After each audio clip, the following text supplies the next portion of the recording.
என்ன பண்ண போறோம் அப்படின்னா ஒரு குட்டி குழம்பு அப்படின்னு சொல்லலாம். சின்னதா அவசரத்துக்கு ரொம்ப டேஸ்டியா ஒரு குழம்பு ஒண்ணு பண்ணலாம். அதுக்கு என்னென்ன தேவையான பொருட்கள் அப்படிங்கறத பாக்குறதுக்கு முந்தி நாம கடாயில எண்ணெய் வச்சிருக்கோம். இந்த குழம்புக்கு நீங்க நல்லெண்ணெய் யூஸ் பண்ணலாம். அது செக்குல ஆட்டின எண்ணெய் ரொம்ப டேஸ்டியா இருக்கும், உடம்புக்கும் நல்லா இருக்கும். இப்போ ஆயில் ஊத்தி வச்சிருக்கோம், நம்ம ஆயில் காயட்டும்.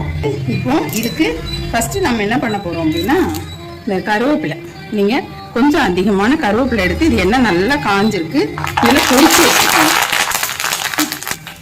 இந்த ஆயில் நல்லா காஞ்சிருக்கு, இதுல இந்த கருவேப்பிலை நல்லா பொரியணும். அதாவது நீங்க நொறுக்குனா நொறுங்குற அளவுக்கு இது நல்லா பொரியணும். கருவேப்பிலையை நல்லா பொரிச்சு எடுத்துக்கோங்க. ஒரு கைப்பிடி அளவு கூட நீங்க கருவேப்பிலை போடுங்க, ஆனா கருவேப்பிலை ஸ்மெல்லே இதுல தெரியாம நல்லா இருக்கும். இது நல்லா பொரியட்டும். பொரிஞ்சோன்னா நம்ம எடுத்துடலாம். இது நல்லா பொரிஞ்சிருக்கு, இப்போ கிளீனாவே இருக்கு பாத்தீங்களா. இது நம்ம எடுத்துக்கலாம். கருவேப்பிலையை நல்லா பொரிச்சு நம்ம எடுத்துட்டோம். இது கொஞ்ச நேரம் ஆறட்டும். ஆறினோடனே இதை நல்லா நொறுக்கி எடுத்துக்கலாம். கையில நீங்க நொறுக்குனாலே நல்லா நொறுங்கிடும். அதுக்கப்புறம் இது ஆறட்டும். அதுக்குள்ளே நம்ம என்ன பண்றது அப்படிங்கறத பார்த்துடலாமா. இதுக்கு நம்ம ஒரு பெரிய ஸ்பூன் அளவுக்கு சாம்பார் பொடி சேர்த்துருக்கோம். சாம்பார் பொடி அல்லது குழம்பு மிளகாத்தூள் நீங்க சேர்த்துக்கோங்க. இதுக்கு தேவையான அளவு, அதாவது சால்ட்டை சேர்த்துக்கலாம். இது நல்லா ஃப்ரை ஆகட்டும். இது நல்லா ஃப்ரை ஆகிருக்கும்.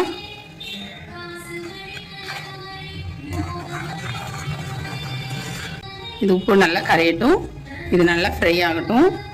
இந்த ஸ்டேஜில் நாம் புளி சேர்த்துக்கலாம். புளி கொஞ்சமாக சேர்த்துக்கலாம். இது ரெண்டும் சேர்ந்து நல்லா கொதிக்கட்டும். நம்ம அடுப்பை ரொம்ப சிம்மில் வச்சிடலாம். இது ரெண்டுமே கொதிச்சிட்டு இருக்கட்டும். அதுக்குள்ளே நம்ம கருவேப்பிலையை நல்லா நுறுக்கிட்டு வந்துடலாம்.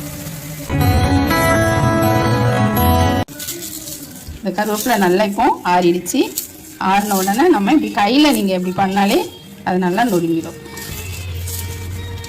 இது நம்ம முழுக்க முழுக்க ஆயிலே நம்ம இருக்கிறதுனால தான் நல்லெண்ணெய் சேர்த்துக்கோங்க. இதுக்கு ஏன்னா கொஞ்சம் ஆயில் அதிகமாக தேவைப்படுதுன்னா அந்த நல்லெண்ணெய் பயன்படுத்திக்கலாம், அதனால தப்பு இல்லை.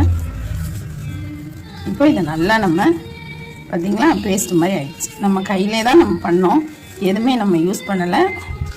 இதை இப்போது நம்ம கொதிச்சிட்டு இருக்குது இல்லையா, அந்த குழம்போடு சேர்த்துக்கலாம். இப்போ நம்ம இதை இந்த கருவேப்பிலையை இந்த குழம்போடு சேர்த்துக்கலாம். கையிலலாம் ஒட்டியிருக்கோம், அது எல்லாத்தையுமே இதில் போட்டுருங்க.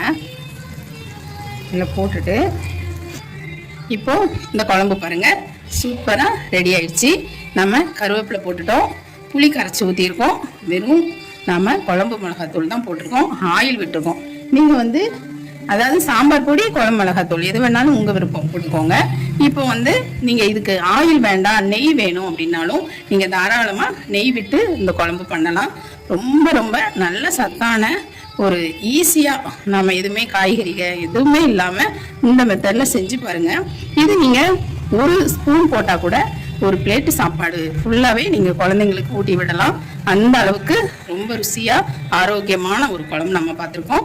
ஆனால் கண்டிப்பாக நீங்கள் இதுக்கு நல்லெண்ணெய் அல்லது நெய் விட்டு தான் இந்த குழம்பு பண்ணணும், அப்போது நல்லாயிருக்கும். கருவேப்பிலை வேற நம்ம தாளித்து போடுறோம் இல்லையா, அதனால அதில் முழுக்க நெய் நல்லெண்ணெய் இருந்தால் உடம்புக்கு ஹெல்த்தியாக இருக்கும். இந்த குழம்பும் நீங்கள் செஞ்சு பாருங்கள், ரொம்பவே சூப்பராக இருக்கும். A few moments later.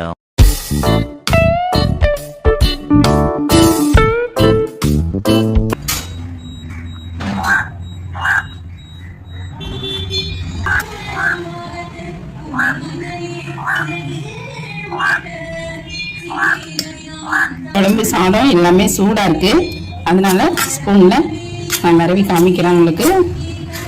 இது இந்த மாதிரி நம்ம இவ்வளோ கொஞ்சம் தான் குழம்பு ஊற்றணும் இல்லையா, இருந்தாலும் எவ்வளோ நல்லா கலர் வருது பாருங்கள். கலர் வர்றதோட டேஸ்டாகவும் இருக்கும். இதுக்கு நீங்கள் காரம் புளிப்பு உப்பு கரெக்டாக போட்டுக்கோங்க, அப்போ ரொம்ப டேஸ்ட்டாக இருக்கும். இந்த மாதிரி செஞ்சு கொடுங்க, ரொம்பவே சூப்பரான குழம்பு ரெடி ஆயிடுச்சு.